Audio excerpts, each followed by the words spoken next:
प्रिय आत्मन, सहज योग में आज पलटू साहब का एक पद लेने जा रहे हैं। पलटू साहब का जन्म 1710 ईस्वी में हुआ और 1780 ईस्वी तक पलटू साहब उत्तर प्रदेश की धरती पर अपना गीत गाते रहे। कहते हैं पलटू साहब, बूझ विचार गुरु कीजिए। हम परमात्मा की खोज में निकलते हैं और हमने अक्सर सुना होता है, पढ़ा होता है, बिन गुरु होई न ज्ञान।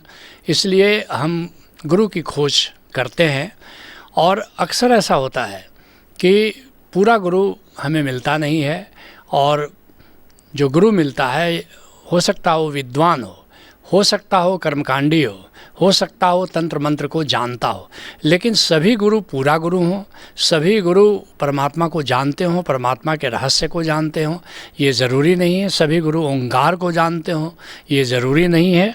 तो इसीलिए सावधान करते हैं पलटू साहब कि ज़रा गुरु करने के पहले थोड़ा ठीक से सोच समझ लो, क्योंकि फिर क्या होता है कि तुमने ये भी पढ़ा है शास्त्रों में कि अगर गुरु को छोड़ करके फिर दूसरा गुरु नहीं करना चाहिए। और इस बात से तुम ये रियलाइज़ भी कर लेते हो कि सही गुरु के पास अभी तुम नहीं हो, तो फिर भी तुम छोड़ नहीं पाते, तुम संकोच में पड़ जाते हो, तुम भय में पड़ जाते हो। तो इसीलिए कहते हैं पलटू साहब कि पहली ही बार तुम सही गुरु को पालो, पूरा गुरु को पालो। बूझ विचार गुरु कीजिए। कैसा गुरु होना चाहिए? पूरा गुरु कैसा होता है?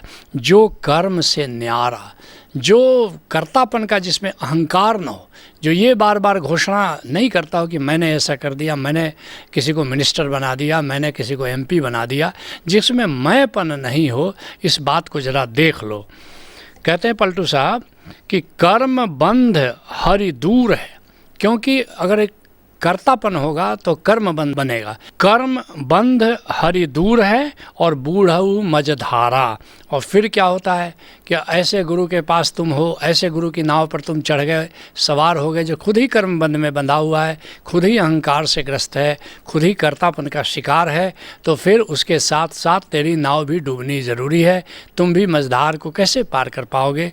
तुम भी उस मझधार में अपने गुरु के साथ ही डूब जाओगे। कहते हैं पलटू साहब, काम क्रोध जिनके नहीं भूख प्यासा। अद्भुत बात कहते हैं। कौन पूरा गुरु है, कौन सच्चा गुरु है? जिसमें कामनाएं नहीं हो, जिसमें क्रोध नहीं हो। और कामनाएं क्या है? कि मेरा उद्देश्य पूरा हो, जिसमें तथाता भाव नहीं है, जिसमें स्वीकार भाव नहीं है और क्रोधित हो जाता है बात बात में। काम क्रोध जिनके नहीं भूख प्यासा। और जिसका कोई द्वंद्व नहीं हो कि भूख और प्यास उसे सता रही है। ऐसा नहीं कि उसको भूख नहीं लगेगी, ऐसा नहीं उसको प्यास नहीं लगेगी, लेकिन उसको भूख से तड़पते हुए नहीं पाओगे, उससे प्यास से छटपटाते हुए नहीं पाओगे, उसे किसी भी सफलता असफलता, जीत हार, स्तुति निंदा में प्रभावित होते हुए नहीं पाओगे। जिसके लिए रविदास साहब कहते हैं, काम क्रोध अहंकार निवारऊ अतृष्णा त्यागहु संत जना। कहते संतों को क्या करना है? काम छोड़ना है, क्रोध छोड़ना है, अहंकार छोड़ना है, तृष्णा छोड़ना है। और जब काम क्रोध अहंकार और तृष्णा से जो मुक्त है, वही संत कहलाने योग्य है। कहते हैं पलटू साहब, लोभ मोह एको नहीं जग की आशा। ऐसे संत में, ऐसा पूरा गुरु लोभी नहीं होता, वो मोह से ग्रस्त नहीं होता, पकड़ नहीं होती, किसी मेरा पर उसकी पकड़ नहीं होती, और नहीं जग की आशा। और जगत मेरे लिए ऐसा करे वैसा करे, जगत से कुछ भी कामना उसके मन में नहीं होती। इस बात को पलटू साहब अन्यत्र बड़े प्यारे अंदाज में कहते हैं, धर्म कर्म सब छोड़ दिया। सारे कर्मकांड जिसने छोड़ दिया है, छोड़ी जगत की आस है जी। और जगत से कुछ पाने की लालसा भी जिसने छोड़ दी है, और कछु अब नहीं भावे। गोविंद के अतिरिक्त उसको कुछ भी प्रीतिकर रुचिकर नहीं होती। और संतन के संग विलास है जी।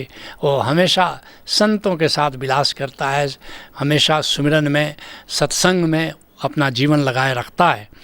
कहते हैं पलटू साहब, ज्यों कंचन त्यों कांच है, अस्तुति सो निंदा।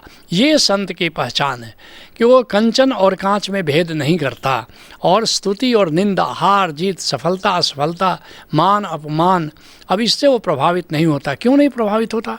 क्योंकि वो आत्मा के तल पर जीता है, और जो एक बार आत्मा के तल पर जीता है बस वो किसी भी द्वंद्व से प्रभावित नहीं होता, किसी भी द्वैत से प्रभावित नहीं होता, क्योंकि सारे द्वैत सारे द्वंद्व मन के तल पर होते हैं। इस बात को पलटू साहब अन्यत्र कहते हैं, कंचन लोहा एक, जिसके लिए सोना हो कि लोहा हो, कोई ज़्यादा मूल्यवान है कोई कम मूल्यवान है ऐसा उसके मन में नहीं आता। एक है गर्मी पाला, और जिसके लिए ठंडा हो कि गर्म हो, जीत हो कि हार हो, स्तुति हो कि निंदा हो, इसका भी उसके लिए कोई मूल्य नहीं है। अस्तुति निंदा एक एक है नगन दुशाला, न केवल स्तुति निंदा बल्कि वो कभी दुशाला ओढ़े है, कभी ऐसे ही नग्न है, इससे भी उसको कोई भेद नहीं पड़ता, क्योंकि वो जानता है कि मैं शरीर नहीं हूँ, मैं मन नहीं हूँ, मैं तो आत्मा हूँ, और आत्मा के तल पर इन द्वैत भावों का, इन द्वंद्वों का कोई अर्थ नहीं है, कोई मूल्य नहीं है। कहते हैं पलटू साहब, शत्रु मित्र दो एक हैं, मुर्दा नहीं जिंदा। गजब बात कहते हैं कि शत्रु हो कि मित्र हो, वो दोनों के प्रति समान भाव रखता है, मुर्दा नहीं जिंदा। वो जीवन और मृत्यु से भी परे है, क्योंकि वो आत्मिक जीवन जीता है, और जीवन और मृत्यु में भी वो समान भाव रखता है। जिसके लिए पलटू साहब अन्यत्र कहते हैं, शत्रु मित्र सब एक एक है राजा रंग का। शत्रु मित्र के प्रति भी समभाव रखता है, और राजा हो कि रंक, ऐसा नहीं कि राजा आया तो दौड़ करके उसका सम्मान कर रहा है, और रंक आया तो कोई उसको उसके प्रति उदासीन रह रहा है। नहीं, वो दोनों के प्रति समभाव रखता है। और दुख सुख जीवन मरण तनिक ना व्यापे शंका, दुख आवे कि सुख, जीवन रहे कि मृत्यु आए, तनिक भी उससे भयभीत नहीं होता, तनिक भी उसे संशय में नहीं पड़ता। कहते हैं पलटू साहब, जोग भोग जिनके नहीं नहीं संग्रह त्यागी। वह योग हो कि भोग हो, वह दोनों में समभाव रखता है, नहीं संग्रह त्यागी, न उसकी संग्रह में रुचि होती है न त्याग में रुचि होती है। क्यों नहीं होती है? क्योंकि वो जानता है कि मैं तो निराकार बोधमय चैतन्य आत्मा हूँ, इसलिए आत्मा के तल पर इन बातों का कोई महत्व नहीं है। जिसके लिए शंकराचार्य कहते हैं, योग रतो वा भोग रतो वा संग रतो वा संग विहीन ब्रह्मणि रमते चित्तम यस्य नंदति नंदति नंदति एव। कहते कि संत चाहे योग में रत हो कि भोग में रत हो, योग रतो वा भोग रतो वा असंग रतो वा संग विहीना, वो संसार में हो कि जंगल में हो, इससे भी उसको कोई भेद नहीं पड़ता। ब्रह्मणि रमते चित्तम यस्य, क्यों भेद नहीं पड़ता? वो सदा ब्रह्म में रमण करता है, सदा राम में रमण करता है। ब्रह्मणि रमते चित्तम यस्य नंदति नंदति नंदति एव, वो ब्रह्म के सुमरन में हमेशा आनंद में रहता है, वो सदा आनंद में रहता है। जिसके लिए संत नामदेव कहते हैं, जोग न भोग मोह नहीं माया, का भयो वन में वासा। न मोह में रुचि है न माया में रुचि है, का भयो वन में वासा। कहाँ वो जंगल में जा कर के कुटिया जंगल में नहीं बनाता है। और चरण कमल अनुराग न उपजे, तब लगे झूठी आशा रे नर। वैसे भी कोई योग करे कि भोग करे, मोह करे कि माया करे, कि वन में जाए कि संसार में रहे, असली बात है गोविंद के चरण कमलों के प्रति अनुराग पैदा हुआ कि नहीं पैदा हुआ। अगर नहीं हुआ तो झूठे ही तुम प्रभु मिलन की आशा कर रहे हो, कामना कर रहे हो। कहते हैं पलटू साहब, बंद मोख एको नहीं सत शब्द के दागी। जिन पर सत्य नाम की मुहर लगी हुई है, जिनके लिए बंध महत्वपूर्ण नहीं है न मोक्ष महत्वपूर्ण है, क्योंकि वो तो जानते हैं कि वो सदा से मुक्त है, उनका बंध कभी हुआ ही नहीं, और हमेशा सत्य नाम के सुमरन में वो जीते हैं। जिसके लिए दत्तात्रेय कहते हैं, तुम नहीं जन्मते मरते हो, तन से तेरा संबंध नहीं। सब ब्रह्म यहाँ कहती श्रुतियाँ, कुछ मुक्ति नहीं कुछ बंध नहीं। जो भी दिखता सब ब्रह्म हो, वह तुम ही हो, तुम ही तो हो। कहते हैं पलटू साहब, पाप पुण्य जिनके नहीं नहीं गर्मी पाला। ना वो पाप करते हैं न पुण्य करते हैं, न पाप में रुचि है न पुण्य में रुचि है, क्योंकि आत्मा के तल पर न पाप है न पुण्य है। नहीं गर्मी पाला, न तो ठंडा है न गर्म है, न कोई द्वैत उनको प्रभावित कर पाता है। जिसके लिए दादू साहब कहते हैं, का मुक्ता का बंदे होई दादू राम न जाना सोई। अरे क्या मुक्ति और बंद की बात करते हो? अगर राम को नहीं जाना, नाम को नहीं जाना, ओंकार को नहीं जाना, तो बंद और मुक्ति की बातें सब बातें ही हैं, बातों का क्या, सब राख ही राख है। इस राख में क्या रखा है? कहते हैं पलटू साहब, पलटू जीवन मुक्त थे साहिब के लाला। जो ऐसे पाप हो, पुण्य हो, गर्मी हो, ठंडा हो, हार हो, जीत हो, सफलता हो, असफलता हो, मान हो, अपमान हो, इसकी कोई चिंता एक संत को नहीं होती है। किसी भी द्वैत से वो प्रभावित नहीं होता है। पलटू जीवन मुक्त थे, ऐसा व्यक्ति जीवन मुक्त होता है।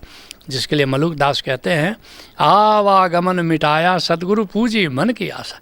मेरे गुरु ने आवागमन से मुझे मुक्त कर दिया, मन की मेरी सारी आशाएं अभिप्साएं तृप्त हो गई और जीवन मुक्त किया परमेश्वर कहत मलुक दासा।